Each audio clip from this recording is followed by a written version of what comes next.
Hey everyone, welcome back to TK's Tech Talk. So the aim of this video is to show you how to replace a battery inside a Performance MX Logitech mouse, which is very straightforward, as well as the Logitech K800 backlit keyboard. Both the keyboard and mouse more or less use the same batteries. They're AA batteries, and obviously they're rechargeable batteries. Now the key things to note when looking for a rechargeable battery for your devices, for whichever device it may be, is to make sure you get the right type of battery with the right voltage. So if you just have a look here on the label, this is actually the original battery from the mouse. I'm going to show you the battery that I'm replacing it with, but this is the original battery, and you can see here it's a rechargeable AA. So for those of you who don't know, AA is the size of the battery, so this is a pretty standard size. NiMH, it means that this is a rechargeable battery which has an Ni nickel metal hydride, I believe, something like that, for this cell type, and that's the brand name. And then there's a couple of more key things here. One says 1.2 volts, so the voltage of this battery is 1.2 volts. So when you're looking for a battery for your device, make sure the voltage is the same. It's the safest option. And also we have minimum of 2000 milliamps. So the milliamps is not really too important. If you have less or more, basically what it means is your device will last less or more time. The bigger the number, the more time your device will last.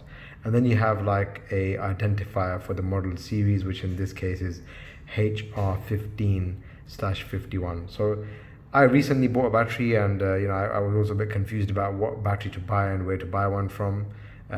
So I resorted to this IKEA brand.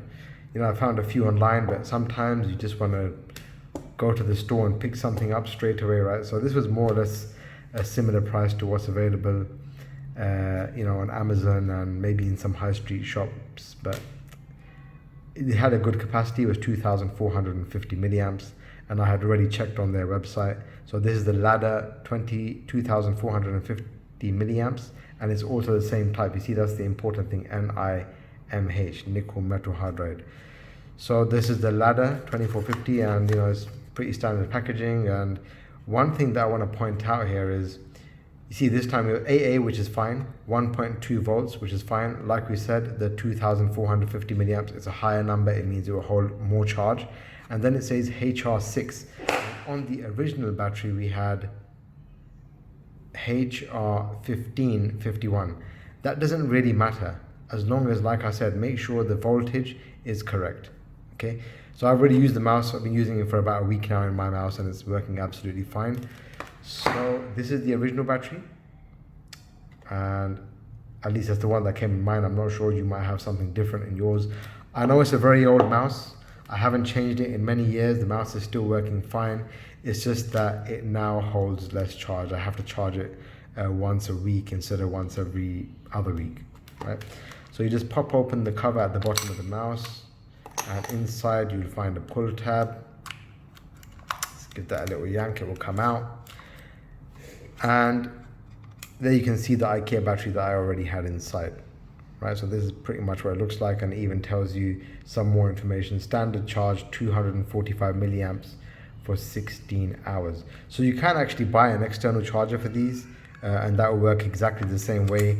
Or even if you charge this in your mouse directly, it's more than safe to do that. I've already done it a few times to make sure there's no unexpected behavior. So that works absolutely fine. So that's for the Performance MX mouse. I believe in the newer mouses there's not an easy user replaceable battery, so that's still a nice feature, and to be fair, it's still very comfortable and nice to use even after all these years. So let's move on to the keyboard. The keyboard is a little more tricky, obviously, to work with. This time we have to open the keyboard with a screw.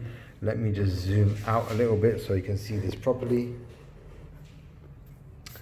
And so on the underside of the keyboard you have a battery panel. Okay, and there's one single AA screw. So again, this is the Logitech K800, which has the backlit keyboard. So there's one screw, Phillips screwdriver. Open it up. I know some of this sounds trivial, but if it's something someone's doing for the first time, it might apply to many other devices and help them. So what you have to do is try and stick your fingernail in one of these and just slide it up.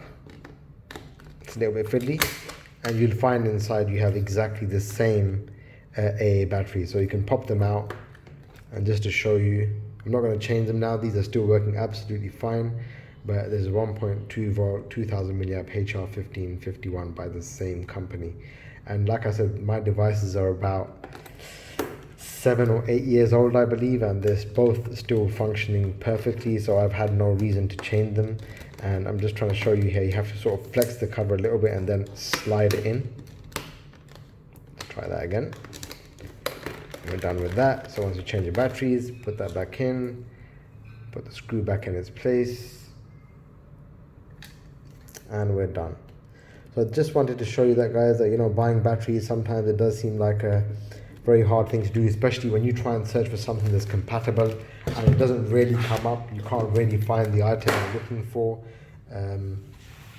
So maybe this will help guide you for other devices if you're looking to replace your rechargeable batteries or whatever battery it may be. Thanks for watching, guys.